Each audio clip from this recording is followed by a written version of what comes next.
En la historia del boxeo, hay mexicanos que han dejado huella por su entrega, otros por su técnica y unos pocos porque nadie pudo derribarlos.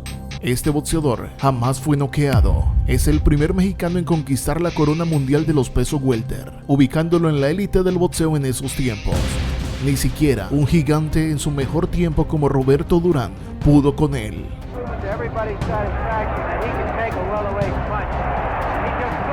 Esta es la historia de un mexicano que retó al mejor campeón welter del momento y terminó realizando una batalla épica que lo dejaría para la historia. Lastimosamente, muchos ni lo conocen y pocos lo recuerdan.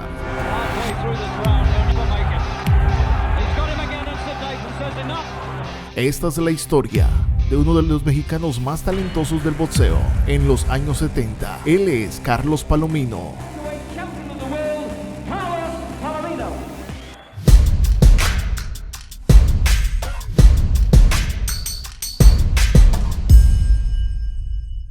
Carlos Palomino nació el 10 de agosto de 1949 en San Luis Río, Colorado, en Sonora, México. Se mudó a los Estados Unidos, más precisamente a Los Ángeles, California, cuando tenía 10 años de edad. Cuando tenía 22 años, aún se encontraba en el mundo amateur. Al parecer, su camino no era el boxeo, pero era tan bueno que estando en el ejército, se convirtió en campeón nacional en el ejército de los Estados Unidos. De allí Palomino decidió hacer algunas peleas amateur, donde empezó a forjarse y a probar suerte, y se dieron cuenta que tenía mucho talento para ese deporte. Con un estilo técnico pero lleno de coraje, se fue ganando un lugar en la división más competitiva del momento, los welter, hasta que decidió debutar en 1972.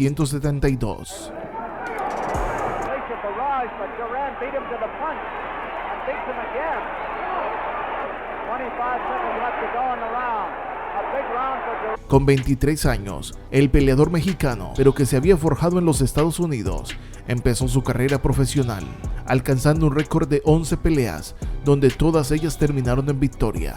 El primer revés lo tuvo en su pelea número 12, pero volvió a lanzar una racha de 13 peleas, donde le ganó a todos sus contrincantes.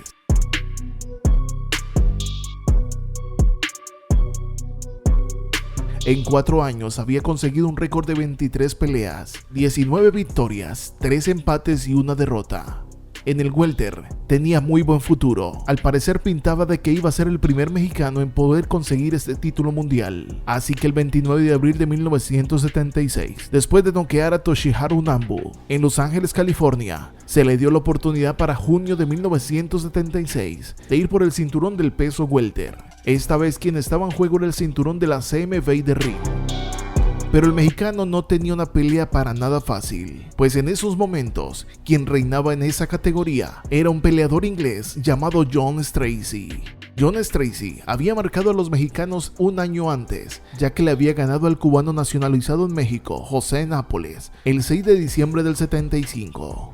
Es decir, hacía solo 6 meses, el inglés había estado en la Plaza de Toros de México y había noqueado a un peleador que estaba en los afectos de los mexicanos. El inglés ese día había ganado los títulos peso welter de la CMB. Stracy verdaderamente se había llevado el cinturón de la mejor forma, derrotando al local y llevándose su cinturón para su casa, y quien quería quitárselo tenía que venir a su propio hogar para intentar quitarle el cinturón ante su gente. Solamente 6 meses después, Carlos Palomino tenía la oportunidad de vengar a su compatriota.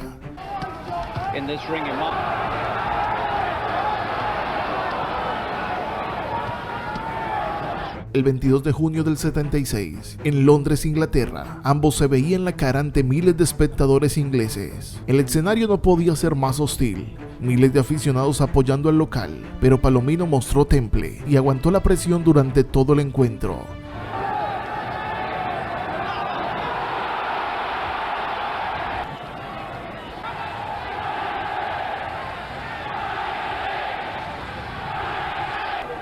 Poco a poco el mexicano iba ganando más terreno. Sus ganchos al hígado, al mejor estilo mexicano, iban siendo cada vez más fuertes e iban siendo más contundentes contra el peleador inglés.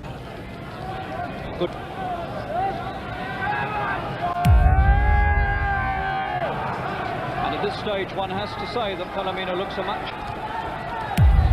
The right hand cracking across again and Stracy's head whiplash back on his neck. One or two desperate efforts.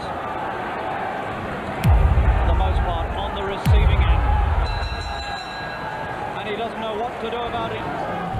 El inglés, que estaba ante su público, caía al suelo pero se levantaba porque no pensaba rendirse.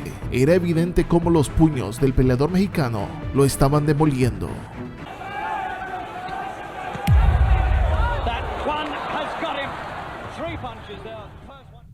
La pelea contra Stracie estaba pactada para 15 asaltos, pero en el asalto número 12, el mexicano al mejor estilo azteca, a punta de ganchos, terminó demoliendo a Stracie frente a miles de espectadores ingleses.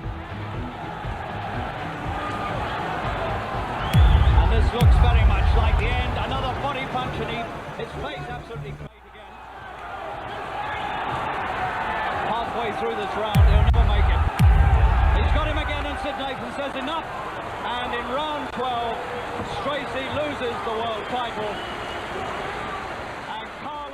Stracie no aguantó sino hasta el asalto número 12. El mexicano terminaba ganando el cinturón welter CMB de ring de una forma épica, conquistando la corona fuera de su casa y contra todo pronóstico, ya que no era el favorito de la pelea.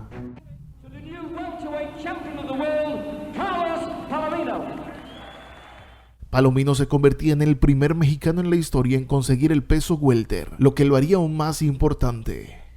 El mexicano no fue un peleador de papel. De hecho, defendió en 4 ocasiones en 1977 este mismo cinturón. El primero de ellos fue en su pelea de enero del 77 contra Armando Muñiz, quien era un peleador con 46 victorias en su haber, y terminó perdiendo contra Palomino.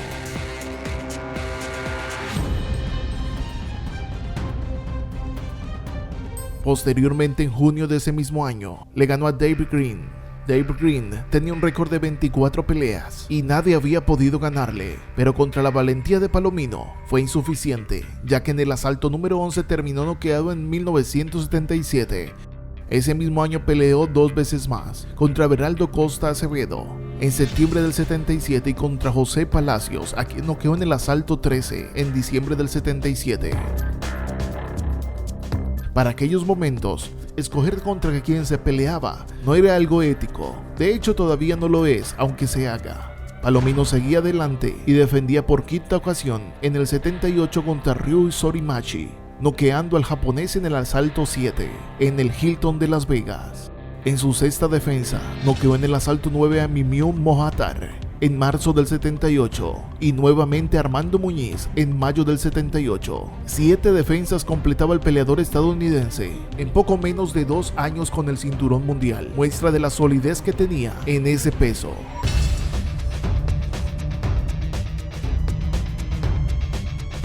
Palomino ya había alcanzado un récord importante: 31 peleas, 27 victorias, 5 de sus defensas ganadas por nocaut.